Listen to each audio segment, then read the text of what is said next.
আমরা আজ উপমহাদেশের একটি খুব বিখ্যাত নদী তিস্তা নদীর গতিপথ এবং এই গতিপথে নির্মিত বিভিন্ন ড্যাম ও ব্যারেজ সম্পর্কে জানব, যেগুলো এই নদীর এবং নদীর অববাহিকা বসবাসরত পুরো পরিবেশকে নষ্ট করছে। প্রথমে দেখি আমরা তিস্তা নদীটিকে। হিমালয় থেকে তিস্তা নদী উৎপন্ন হয়ে সিকিম এবং ভারতের পশ্চিমবঙ্গের উপর দিয়ে বাংলাদেশে যমুনা নদীতে এসে পৌঁছেছে।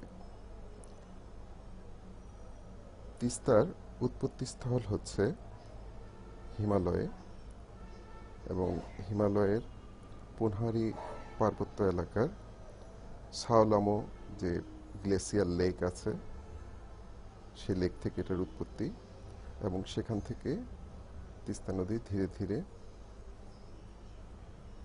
তার গতিপথ নিয়ে দক্ষিণ দিকে প্রবাহিত হয়েছে।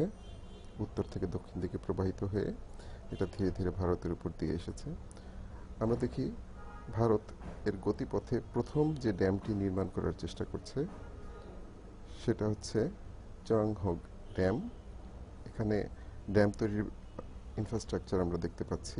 ড্যাম তৈরি হচ্ছে এবং ড্যাম তৈরি করার জন্য তিস্তা নদীর পানিকে এখানে দেখুন সুড়ঙ্গ তৈরি করে তিস্তা নদীর পানিকে সুড়ঙ্গের ভেতর দিয়ে প্রবাহিত করে, এখানে দেখুন এখানে পানি নেই, তিস্তা নদীর যে মূল প্রবাহ এখানে থাকার কথা নেই, সুড়ঙ্গের ভেতর দিয়ে পানি সরিয়ে এদিক দিয়ে বের করে দেওয়া হয়েছে এবং এখানে ড্যাম তৈরি করা হচ্ছে।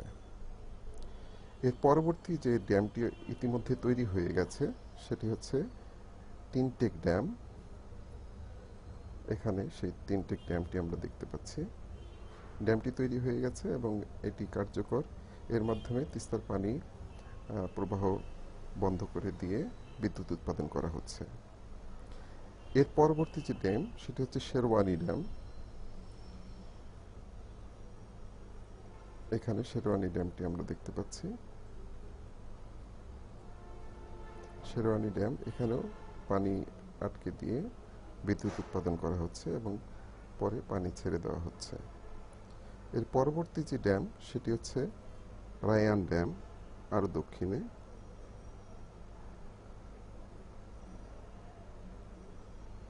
আমরা এখানে দেখতে পাচ্ছি রায়াং রেলওয়ে স্টেশনের কাছাকাছি রায়াং ড্যাম। এখানেও এটি তৈরি হয়ে গেছে ড্যামটি এবং পানি এখানে আটকে দিয়ে বিদ্যুৎ তৈরি করা হচ্ছে। এর পরবর্তী যে ড্যামটি কালীঝরা ড্যাম, এই ড্যামটি তৈরি হয়ে গিয়েছে,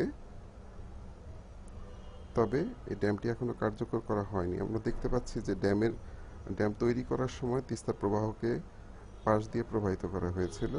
এখন ড্যামটি তৈরি হওয়ার পরে এই মূল ধারা দিয়ে চলে এসেছে। এটি অবশ্য 2011 সালের স্যাটেলাইট ইমেজ, ফলে ইতিমধ্যেই হয়তো এই ড্যামটি কার্যকর হয়ে গেছে, যেটা আমরা জানি না। রিসেন্ট কোনো স্যাটেলাইট ইমেজ পেলে আমরা বুঝতে পারবো যে এটি আসলে কার্যকর কিনা। এরপরে তিস্তা নদীতে ভারত গজলডোবা ব্যারেজ নির্মাণ করেছে। এখানে সেই গজলডোবা ব্যারেজ দেখতে পাচ্ছেন।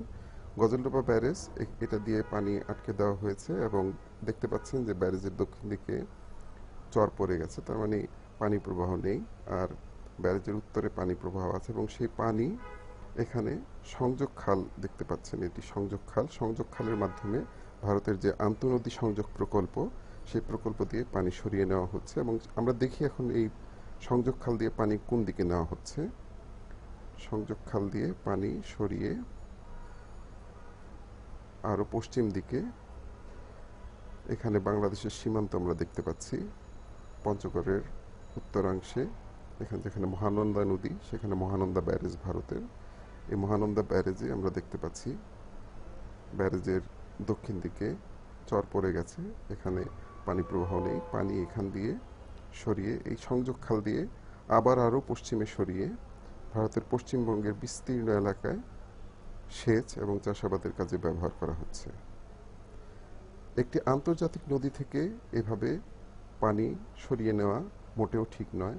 যে কোনো নদীকে এভাবে বাধা দেওয়া ঠিক নয়, তাতে পরিবেশ বিপর্যয় হয়। ফলে বাংলাদেশে যেটা হয়েছে যে উত্তরবঙ্গের কৃষি মারাত্মকভাবে ব্যাহত হচ্ছে। এই ভিডিওর উদ্দেশ্য ভারত বিরোধিতা নয়, একটি আন্তর্জাতিক নদীকে কিভাবে ধ্বংস করে দেওয়া হচ্ছে, সেই নদীর উপর নির্ভরশীল জনগোষ্ঠী, পরিবেশ প্রতিবেশ এবং বাস্তব ব্যবস্থাকে কীভাবে নষ্ট করা হচ্ছে সেটি দেখানোই ছিল এই ভিডিওর উদ্দেশ্য। আপনারা দেখতে পাচ্ছেন তিস্তা ব্যারেজের দক্ষিণ পূর্ব দিকে কিভাবে ভূমি শুষ্ক হয়ে গেছে এবং পানি প্রবাহ নেই। সবাইকে ধন্যবাদ।